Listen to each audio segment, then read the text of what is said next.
তবে আমির জামাত ডক্টর শফিকুর রহমানকে ধন্যবাদ দেই, তিনি শুভেচ্ছা জানানোকে কেন্দ্র করে গতকালকে এবং আজকে বক্তব্য দিয়েছে যে আমরা যদি ভুল করি ভুল ধরিয়ে দেন, আমরা তো মানুষ, ভুল হতেই পারে, আমরা ভুল শুধরিয়ে নেব। আলহামদুলিল্লাহ বলেন। আমরা কারো শত্রু আর বন্ধু নই। শরীয়ত বিরোধী যখন কাজ হয়ে যায় সাবধান করা আমাদের ইমানের দাবি। আপনি জামাতের নেতা, বিএনপির নেতা, আপনি মন্দিরে যেতে পারেন তাদের নিরাপত্তা দেওয়ার জন্য, কিন্তু কল্যাণ কামনা করা যাবে। পৃথিবীর সবচাইতে বড় শিরিকের কারখানা এই হিন্দুদের দুর্গাপূজা। আপনি কেমনে কল্যাণ কামনা করবেন? শিরিকের কাজে কখনোই কল্যাণ কামনা চলে না। আপনি বড় নেতা, যদি হিন্দুদের মন্দিরে হামলা করার আশঙ্কা থাকে আপনি নিরাপত্তা দিতে পারবেন। এই যে হাসিনা পালিয়ে যাওয়ার পরে আওয়ামী লীগ ষড়যন্ত্র করেছিল নিজেরাই মন্দিরে হামলা করে জামাত বিএনপির উপরে দোষ চাপিয়ে দিতে। জামাত বিএনপির লোক তখন নিজেরা লাঠি নিয়ে মন্দির পাহারা দিয়েছে। তারা অন্যায় করেনি, তারা ইসলামের সৌন্দর্য ফুটিয়ে তুলেছে। তার কারণ ডিমের মধ্যে কুসুম যেরকম নিরাপদ, ইসলামী রাষ্ট্রের ভেতরে অন্যান্য ধর্মাবলম্বীরা তেমনি। আমার নবী মক্কা থেকে মদিনায় হিজরত করে মদিনা নামক রাষ্ট্র গঠন করেছিল। ওই মদিনায় ইহুদি ছিল, খ্রিস্টান ছিল, হিন্দু ছিল, বৌদ্ধ ছিল, সবাই স্বাধীনভাবে ধর্ম পালন করেছে। তার মানে বোঝা গেল সব ধর্ম নিরাপত্তা পাবে, তবে শিরিকের কাজে কল্যাণ কামনা করা যাবে। গতকালকে আবার দেখলাম এক নেতা বলছে যে 23 সালে মা দুর্গা 10 হাত নিয়ে আগমন করেছিল, এই জন্য 24 সালে মা দুর্গার শক্তিতে হাসিনা পালিয়ে গেছে। নাউজুবিল্লাহ বলবেন না? আচ্ছা বলেন তো, দুর্গার কোনো শক্তি আছে? শক্তি কার? তাবারাকাল্লাযী বিয়াদিহিল মুলক ওয়া হুয়া আলা কুল্লি শাইইন কাদির। সর্বময় ক্ষমতার মালিক হলেন আল্লাহ। আর এক নেতা যাইয়া ঢোলের তালে তালে নেচে নেচে আবার পুজো করতেছে, আর এক নেতা আবার মন্দিরে যাইয়া এভাবে প্রণাম করতেছে। দেখছেন না? দেখছেন না? নাম বলার দরকার নেই, আপনারা দেখেছেন। আমরা সচেতনতার জন্য বলি, 2-4টা ভোট পাওয়ার জন্য, হিন্দুদের কাছে টানার জন্য দয়া করে ঈমান নষ্ট করবেন না। জাহান্নাম ছাড়া উপায় হবে না। আগে ঈমান, তারপরে দল, তারপরে ভোট, তারপরে নেতাগিরি। আগে ঈমানটা আমাদের পাকাপোক্ত ঠিক রাখতে হবে। আপনি বলে ফেলবেন পূজা আর রোজা মুদ্রার এপিট অপিট, বলার সুযোগ আছে নাকি? রোজা হলো আল্লাহর বিধান ফরজ, আর পূজা হলো শিরিক। আপনি কেমনি একই মুদ্রা বলেন? কার কোন কবিতাতে দলিল দেবেন? চলবে না। মানুষের ধর্ম অনুভূতিতে আঘাত করবেন না। হাসিনা পালাতে বাধ্য হয়েছে আলেমদের জুলুম করার কারণে, ধর্মের বিরুদ্ধে দাঁড়ানোর কারণে। সুতরাং বাংলাদেশের মানুষ আবেগপ্রবণ, ধর্মপ্রীতি, নামাজ কম পড়ে, রোজা কম রাখে, হজ কম করে, কিন্তু ধর্মের প্রতি টান মারাত্মক। ওই ধর্মের বিরুদ্ধে দাঁড়াবেন, এমন কাজ করেন না সংগঠন যাতে প্রশ্নবিদ্ধ হয়, ধর্ম প্রশ্নবিদ্ধ হয়, এমন কাজ থেকে আল্লাহ হেফাজত করুক বলেন আমিন। আচ্ছা আপনাদের প্রশ্ন করি, শেষ কথা সত্য করে বলেন, আমরা যে দুটো ঈদ করি, হিন্দুরা কি আমাদের ঈদের দিনে মাঠে আসে? শুক্রবারে জুমার নামাজ পড়তে আসে? আপনারা গরু জব করে গোস্ত দিলে ওরা খায়, ঈদের দিনে সেমাই দিলে খায়, তো ওরা ঈদের ঈদগাহে মাঠে আসে না, মসজিদে আসে না, আপনার গরুর গোস্ত খায় না, আপনি ওদের পুজোয় যান কেমনে? লজ্জা থাকা দরকার। আবার কি সুন্দর দলিল বার করছে ভাই, লাকুম দিনুকুম ওয়ালিয়া দিন। হাসিনা সংসদে ফতোয়া দিয়েছিল যে লাকুম দিনুকুম ওয়ালিয়া দিন, বুখারী শরীফের হাদিস। ভুলে গেছেন নাকি আপনারা?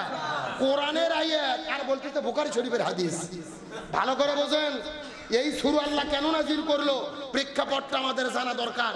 আবু জেহেল রাসূলের কাছে যাওয়ার পরে বলতেছে, ইয়া রাসূলুল্লাহ, তুমি তো ভাতিজার, আমি তো চাচা, খামাখা আমাদের নিজেদের মধ্যে গন্ডগোল করে লাভ নাই। তুমি যখন নামাজ পড়বা আমরাও তোমার সাথে যাইয়া নামাজ পড়বো, আবার আমরা যখন পূজা করব তুমি একটু আমাদের সাথে আসো, মিলেমিশে করি। প্রস্তাব ভালোই তো নাকি? কি মনে হয় আপনাদের প্রস্তাব ভালো? এ আজগবি গল্প বলতেছি না, সূরা কাফিরুনের শানে নুজুল। যখন আবু জেহেল এই প্রস্তাব দিয়েছেন, আল্লাহ তাআলা জিবরাইলকে পাঠায়া দিলেন, ঘোষণা দেন, কুল ইয়া আইয়ুহাল কাফিরুন লা আবুদু মা তা'বুদুন। হে রাসূল আপনি বলে দেন, তোমরা যার ইবাদত করো আমরা তার ইবাদত করি না, আমরা যার ইবাদত করি তোমরা তার ইবাদত করো না, আমরা আল্লাহর ইবাদত করি তোমরা করো না, তোমরা মূর্তির পূজা করো আমরা করি না। সুতরাং আমাদের আল্লাহর ইবাদত আমাদের জন্য, তোমাদের মূর্তি পূজা তোমাদের জন্য। আল্লাহ সূরা নাজিল করলো ভাগ করার জন্য, আর আমরা একই সূরার ফতোয়া দিয়ে এক করার চেষ্টা করতেছি। কথা বল না গা? সুতরাং এই শিরিক থেকে আল্লাহ আমাদের হেফাজত করুক বলেন আমিন। ভাইরা গভীর মনোযোগ লক্ষ্য করুন। তাহলে নবীদের জীবন মেনে চলা আমাদের জন্য ফরজ করে দিয়েছেন কে? আরো জোরে বলেন। কথাগুলো সুন্দর করে ভালো করে বোঝার চেষ্টা করবেন।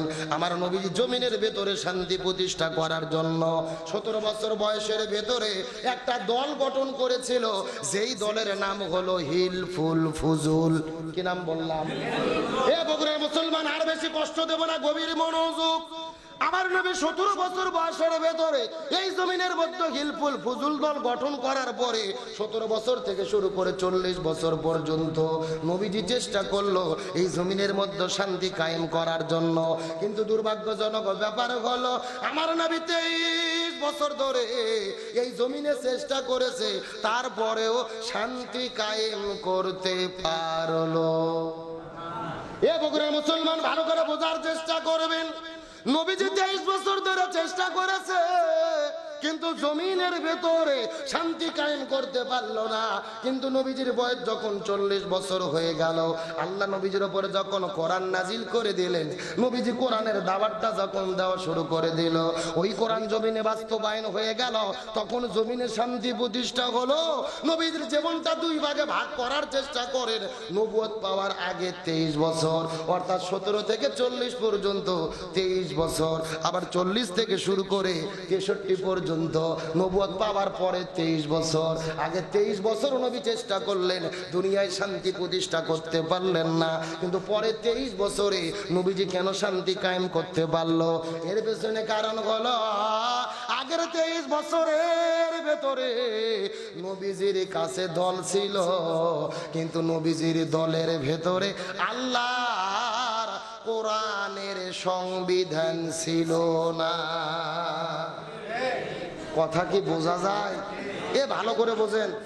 আপনার আমার মতো 2 টাকার ছুটকে ফটকে হুজুর না, এলাকার তেল তেলা গোয়েন্দার নেতা না, স্বয়ং বিশ্ব নবী 23 বছর ধরে চেষ্টা করেছে এই জমিনে শান্তি কায়েম করার জন্য, শান্তি কায়েম করতে পারেনি। তার কারণ তখন নবীর দল ছিল, কোরআনের সংবিধান ছিল না। তার কারণ তখন কোরআন নাজিলই হয়নি। 40 বছরে কোরআন নাজিল হলো, 23 বছর নবী কোরআনের দাওয়াত দিল, জমিনে শান্তি কায়েম হলো। এখান থেকে রাসূলের সিরাতের শিক্ষা হলো, এই বাংলাদেশে যারা শান্তি কায়েম করতে চাচ্ছে, ওই দলের দ্বারা এই জমিনে শান্তি কায়েম সম্ভব না, যেই দল আল্লাহর কোরআনের সংবিধান দিয়ে পরিচালিত হয় না। ক্লিয়ার না ভেজাল আছে? আরে ভাই, যেই দল নিজেরাই কোরআন দিয়ে চলে না, ওদের নিজেদের মধ্যেই তো মারামারি করে 110 জন কুপকার। কথা বল না, তাহলে ওরা কি শান্তি দিতে পারবে? কথা পরিষ্কার। স্বাধীনতার 54 বছর পার হয়ে গেছে, এক দল ক্ষমতায় এসেছে, আর এক দল বিদায় নিয়ে চলে গেছে, কেউ শান্তি দিতে পারেনি। শান্তির জন্য আমাদের ঘোষণা, এই বাংলাদেশে সব দল দেখা শেষ, আগামীতে আলেমদের নেতৃত্বে কোরআনের বাংলাদেশ। কোরআন ছাড়া জমিনে শান্তি আসবে? আমার বন্ধুগণ, মুসলমান ভাইরা, গভীর মনোযোগ লক্ষ্য করুন।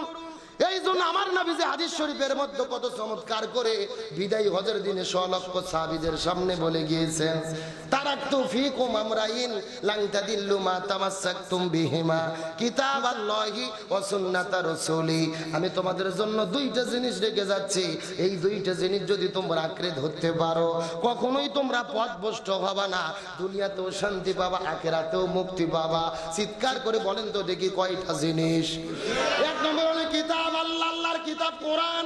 2 নম্বর সুন্নাত রাসূলি, রাসূলের সুন্নাত হাদিস। তার মানে বোঝা গেল দুনিয়ার ভেতরে কোরআন হাদিস ছাড়া শান্তি আসবে না। যেই কথা আমার আল্লাহ কোরআনের মধ্যে কত চমৎকার করে বলেন, ওমান নারাদা আন যিকরি ফা ইন্না লাহু মাঈশাতান দানকা ওয়া নাহশুরুহু ইয়াউমাল কিয়ামাতি আমা।